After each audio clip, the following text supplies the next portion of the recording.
നമ്പേഴ്സിലെ ഒരു കണക്കാണ് നമ്മൾ ചെയ്യുന്നത്.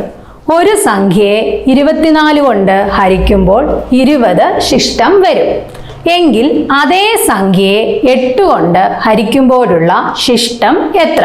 ഇത് നമുക്കൊരു എളുപ്പമാർഗത്തിൽ ചെയ്യാം.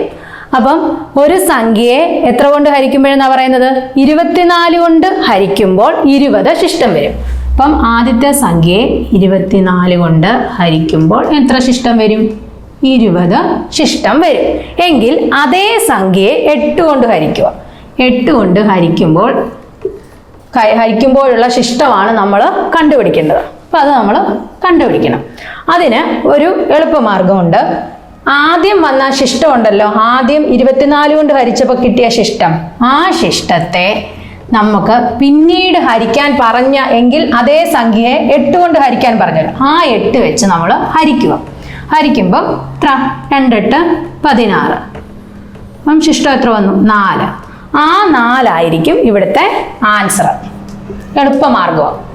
അതായത് ആദ്യം വന്ന ശിഷ്ടം ഉണ്ടല്ലോ, ആ ശിഷ്ടത്തെ പിന്നീട് ഹരിക്കാൻ പറഞ്ഞ സംഖ്യ ഉപയോഗിച്ച് ഹരിക്കുമ്പോൾ കിട്ടുന്ന ആ ശിഷ്ടമാണ് നമുക്ക് ആൻസർ ആയിട്ട് വരുന്നത്. അത് നമ്മുടെ ഓപ്ഷനിലുണ്ട്. അപ്പോൾ എന്താണ്? ഓപ്ഷൻ സി ആണിത് നമ്മുടെ ആൻസർ ആയിട്ട് വരുന്നത്.